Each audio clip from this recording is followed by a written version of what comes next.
नमस्कार। मैं हूं संजीव श्रीवास्तव। आप देख रहे हैं 4 PM न्यूज नेटवर्क।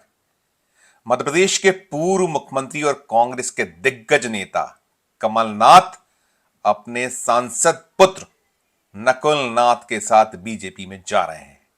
यह खबर तो अब पुरानी हो गई है। बीजेपी में उनका प्रवेश सुनिश्चित है। वे बीजेपी की सदस्यता आज लेंगे या कल लेंगे या और इसमें 1-2 दिन लग सकते हैं। इसी पर निगाहें अब मध्य प्रदेश के कांग्रेसियों और देश भर के कांग्रेसियों की टिकी हुई है। राजनीतिक हलकों में रुचि रखने वाले भी इसी इंतजार में है कि कमलनाथ का बीजेपी में जाना कब होगा। ये खबर तो मैं बात कर ही ना हूं, लेकिन इससे ज्यादा बड़ी खबर मध्य प्रदेश में यह निकल कर आ रही है कि कमलनाथ मध्य प्रदेश में 30 के लगभग विधायकों को अपने साथ ले जा सकते हैं। यानी कांग्रेस के लिए यह खबर ज्यादा सेटबैक पहुंचाने वाली मानी जा रही है।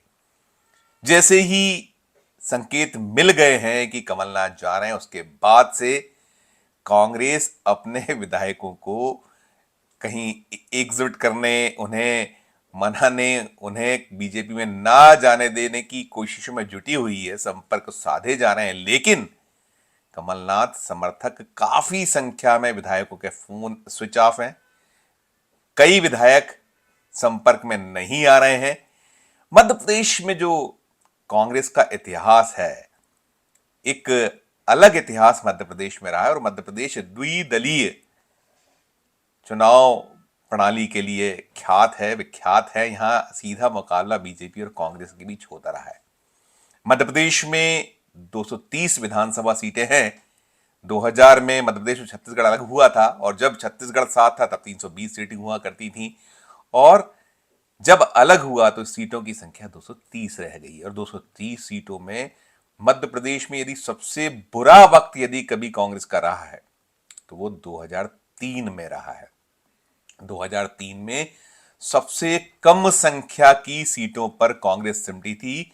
2003 में दिग्विजय सिंह की सरकार को पदच्युत कर बीजेपी ने मध्य प्रदेश में अपनी सरकार बनाई थी। उमा भारती की अगुवाई में यहां 2003 में सरकार बनी थी और 230 सीटों में 173 सीटें जीतकर जबरदस्त बहुमत बीजेपी ने हासिल किया था उमा भारती की अगुवाई में और कांग्रेस महज 38 सीटों पर सिमट कर रह गई थी।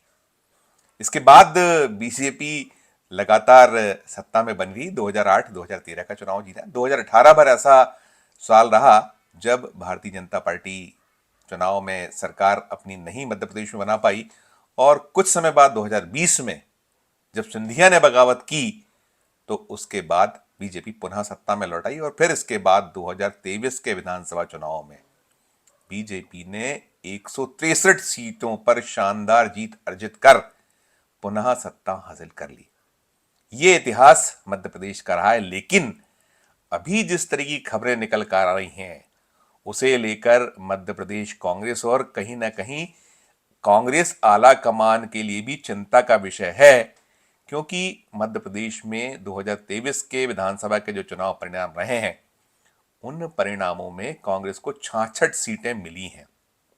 यदि 30 विधायकों को कमलनाथ अपने साथ ले जाने में कामयाब होते हैं, सफल हो जाते हैं, तो मध्य प्रदेश के चुनावी इतिहास में इससे शर्मनाक सदन में स्थिति शायद नहीं होने वाली है। ना हो पहले थी और ना आगे ऐसा लगता है कि ऐसा कुछ संभव होगा, क्योंकि अभी 66 सीटें कांग्रेस के पास हैं और यदि इसमें से 30 विधायक टूट जाते हैं, कमलनाथ के साथ चले जाते हैं, हालांकि अभी कमलनाथ को लेकर भी अटकलों की ही एक दौर माना जा रहा है, कयास माने जा रहे हैं। कमलनाथ ने पत्ते पूरी तरह से नहीं खोले हैं, लेकिन उन्होंने संकेत दे दिए हैं कि वे कांग्रेस का हाथ छोड़ना है और भारतीय जनता पार्टी का दामन वे और नकुलनाथ थामने वाले हैं। और मध्य प्रदेश में जिस तरह की तैयारियां कमलनाथ के समर्थक कर रहे हैं, कई विधायकों ने खुलेआम कहा है कि वे वहीं रहेंगे जहां कमलनाथ रहने वाले हैं।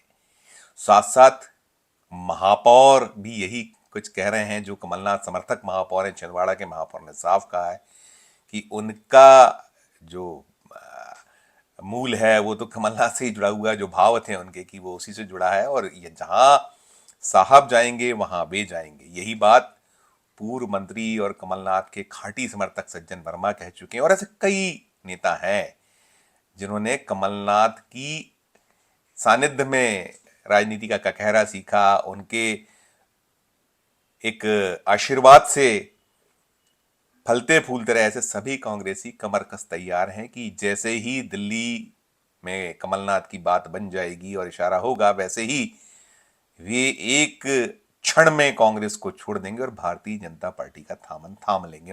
अभी फिलहाल जो मध्य प्रदेश में कमलनाथ और नकुलनाथ से जुड़ा जो पूरा का पूरा घटनाक्रम है, दिल्ली में घट रहा है। कमलनाथ कल से दिल्ली में है, उनके सुपुत्र नकुलनाथ कल से दिल्ली में है। मेल मुलाकातों के सिलसिले की सूचनाएं सतत चली आ रही हैं। खबरें ये हैं कि संभव हो कि आज शाम तक कमलनाथ नकुलनाथ भारतीय जनता पार्टी का दामन थाम लें, या संभव है कल भी ऐसा हो सकता है। कुल मिलाकर जो राजनीतिक परिदृश्य है, जो हालात हैं, उससे कांग्रेस का खेमा बेचैन है। भोपाल से लेकर मध्य प्रदेश और मध्य प्रदेश से लेकर दिल्ली तक एक फोन बज रहे हैं, खटखटाए जा रहे हैं, कांग्रेसियों के फोन बजा रहे हैं। मीडिया की पल पल की खबरों पर राजनीति में दिलचस्पी लगने वालों की निगाह लगी हुई है, और कहीं ना कहीं इसी बात पर इंतजार हो रहा है कि अंततः कमलनाथ का कदम क्या होने वाला है। कमलनाथ ने कल भी कहा था दिल्ली में कि जैसे ही कुछ होगा मैं आपको बताऊंगा। भले ही मध्य प्रदेश के पूर्व मुख्यमंत्री और वरिष्ठ नेता दिग्विजय सिंह ने इन जो कमलनाथ की बीजेपी में जाने या नकुलनाथ के बीजेपी में जाने की खबरें चल रही हैं उसे अटकल मात्र बताया है, मीडिया के दिमाग की उपज कहा है। दिग्विजय सिंह ने, उनका कहना यह रहा है कि वे बात कर चुके हैं कमलनाथ से, और बातचीत में उन्होंने यही निकल कर आ रहा है कि कमलनाथ ऐसा कदम नहीं उठा पाएंगे। यही बात मध्य प्रदेश कांग्रेस कमेटी के मौजूदा अध्यक्ष जीतू पटवारी की ओर से हुई है कि वे विश्वास नहीं कर रहे हैं, उन्हें नहीं लगता है कि ज्योतिरादित्य सिंधिया जैसा कदम कमलनाथ उठा लेंगे। 4 PM ने एक खबर बताई थी, दिखलाई थी, जिसमें डिनर डिप्लोमेसी से जुड़ी खबर थी। आप उस लिंक को फिर तलाशिएगा दर्शकों, आपको उस खबर में हमने यही कहीं सूचित किया था कि कमलनाथ ज्योतिरादित्य सिंधिया से कुछ ज्यादा विधायकों को लेकर भारतीय जनता पार्टी में जाने की जुगत में है, और अभी यही दृश्य मध्य प्रदेश में बन रहा है। खबरें निकल कर आ रही हैं। कांग्रेस खेमे में हलचल तो है ही, और उधर भारतीय जनता पार्टी जरूर बेहद खुश है कि एक बड़े दिग्गज नेता को तोड़ने में वह कामयाब हो चुकी है। हालांकि फिर मैं यही कहूंगा कि अभी कमलनाथ ने पत्ते पूरी तरह से नहीं खोले हैं।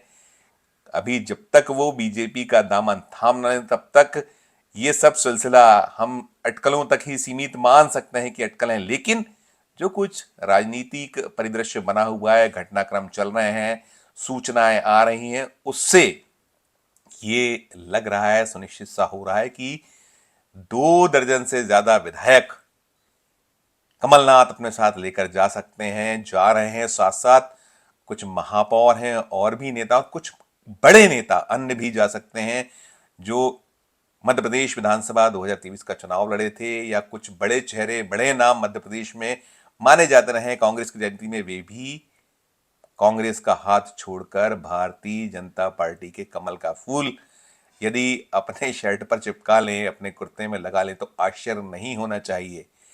ये अजीब सी राजनीति देश में पिछले कुछ वर्षों से चल रही, जब से मोदी और अमित शाह का भारतीय जनता पार्टी का दौर आया है। उस दौर में कब कौन किसका हो जाएगा कोई भरोसा नहीं रहा है, और ऐसे ऐसे लोगों ने पादा बदला है। ज्योतिरादित्य सिंधिया जैसे शख्स कांग्रेस का हाथ छोड़ गए थे और भारतीय जनता पार्टी का जो भगवा है अपने गले में डाल लिया था उन्होंने। तो ऐसे ही हालात देश में और भी जगह हुए हैं। बड़े बड़े नाम, बड़े बड़े दिग्गज, चाहे वो अशोक चव्हाण हो या फिर मुरली देवड़ा के सुपुत्र हों, ऐसे बहुत सारे देश में घटनाक्रम हुए, और अभी तो और भी नाम निकल निकल कर सामने आए। हालांकि कुछ नामों की ओर से खंडन हुआ है, लेकिन जो स्थितियां बनी हुई हैं देश की राजनीति में, 400 पार के नारे को पूरा करने के लिए भारतीय जनता पार्टी, उसके रणनीतिकार मोदी शाह जिस तरीके से तोड़ फोड़, एक दूसरे दलों को समाप्त करने की राजनीति कर रहे हैं, उसमें कुछ भी संभव है, कुछ भी मुमकिन है।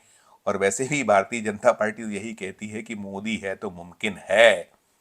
अभी जब दिल्ली में भारतीय जनता पार्टी का राष्ट्रीय अधिवेशन चल रहा है तो बात बार बार बीजेपी या उसके रणनीतिकार यही कर रहे हैं कि परिवारवाद, अपने लोगों को स्थापित करने की परंपरा, परिपाटी आज ही अमित शाह का एक भाषण, वक्तव्य बीजेपी के राष्ट्रीय अधिवेशन में हुआ है। रविवार का दिन है और उसमें उन्होंने यही सब कुछ कहा है, दोहराया है कि कांग्रेस तो भ्रष्टों की पार्टी है, भ्रष्टों का दल है, परिवारवाद उनके यहाँ केवल चलता है, फलता है, फूलता है, पीढ़ियां दर पीढ़ियां लोग राज करते रहते हैं, दूसरों को मौका नहीं मिलता। इन सब के बीच कमलनाथ उनके सुपुत्र को यदि बीजेपी लेने जा रही है, ले रही है, जैसी खबरें हैं, सुनिश्चित सा है कि अब औपचारिकताएं शेष हैं, डील हो चुकी है। और खबर यह भी निकल कर आ रही है कि 30 विधायकों को पुनः टिकट देने की मांग कमलनाथ की ओर से की गई है। साथ साथ उनके साथ जो लीडरान कांग्रेस के भारतीय जनता पार्टी का भगवा अपने गले में डालने को तैयार हैं, उनके भी राजनीतिक भविष्य को सुनिश्चित करने की गारंटी मोदी और शाह दें। और जो कुछ निकल कर आ रहा है उसमें यही कुछ हो रहा है कि डील फाइनल हो चुकी है, औपचारिकताएं शेष हैं। इन औपचारिकताओं में कुछ क्षण, कुछ पल, कुछ वक्त ही शेष रहा है और बहुत शीघ्र जो कुछ कयास हैं या जो कुछ अटकलें हैं वो सच होती दिखाई देंगी, साबित होती दिखाई देंगी और देश की राजनीति में एक अलग, एक नया अध्याय और Bharatiya Janata party with the difference जो अपने आप को कहती है उसमें जुड़ जाएगा। आज के इस वीडियो में फिलहाल इतना ही। हम फिर किसी नए वीडियो के साथ आपके समक्ष उपस्थित होंगे। हमारा मध्य प्रदेश का ये चैनल नया है, हम बार बार आपसे कहते हैं इसे लाइक कीजिए, सब्सक्राइब कीजिए, हमारे इस वीडियो को अधिक से अधिक लोगों से शेयर भी कीजिए और इस वीडियो के कमेंट बॉक्स में जाकर वीडियो को लेकर कमेंट जरूर कीजिए और देखते रहिए 4 PM Madhya Pradesh, 4 PM national और 4 PM हमारे अन्य राज्यों के चैनलों को। धन्यवाद, नमस्कार।